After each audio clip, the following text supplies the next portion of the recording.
AP రాజధాని అమరావతికి కేంద్ర బడ్జెట్ లో నిధులను కేటాయించింది. అలాగే వెనుకబడిన జిల్లాలకు ప్రత్యేక ప్యాకేజ్ ఇస్తున్నట్లు కేంద్ర మంత్రి నిర్మలా సీతారామన్ ప్రకటించారు. అంతేకాదు ప్రత్యేక కార్యక్రమాలను ఏపీకి ప్రాధాన్యమిస్తామని తెలిపారు. ఆంధ్రప్రదేశ్ రాష్ట్రానికి కేంద్రం 15,000 కోట్లు నిధులు కేటాయించడంపై ఏపీ ఎంపీలు హర్షం వ్యక్తం చేశారు. ఈ సందర్భంగా కేంద్ర బడ్జెట్పై శ్రీకాకుళం ఎంపీ రామ్మోహన్ నాయుడు నేతృత్వంలోని ఎంపీలు మీడియాతో మాట్లాడారు. మొదటగా దేశ ప్రధానమంత్రి నరేంద్ర మోడీకి కృతజ్ఞతలు తెలిపారు. కేంద్రం ప్రవేశపెట్టిన బడ్జెట్లో ఏపీకి చాలా ప్రాధాన్యత ఇచ్చారని తెలిపారు.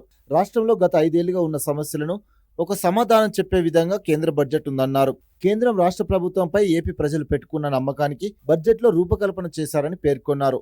5 కోట్ల మంది ఆంధ్రులు ఊపిరి పీల్చుకున్న పరిస్థితిని బడ్జెట్ కల్పించిందని తెలిపారు. ప్రజలు ఆనందపడే అవకాశం వచ్చిందన్నారు. 5 ఏళ్ల జగన్ పాలనలో రాష్ట్రం అభివృద్ధిలో 25 ఏళ్లు వెనక్కి వెళ్లిందని పేర్కొన్నారు. ప్రజాస్వామ్య వ్యవస్థలన్నీ నిర్వీర్యం అయ్యాయని, ఏ ప్రాజెక్టు కూడా పూర్తి కాలేదన్నారు. ఒక్క పైసా కూడా ఖర్చు పెట్టి అభివృద్ధి చేయలేదని, ఈ పరిస్థితుల్లో కేంద్ర ప్రభుత్వం సాయం చేయకపోతే ఏపీ పూర్తిగా వెనక్కు వెళ్లే పరిస్థితి ఉంటుందని టీడీపీ ఎంపీలు తెలిపారు.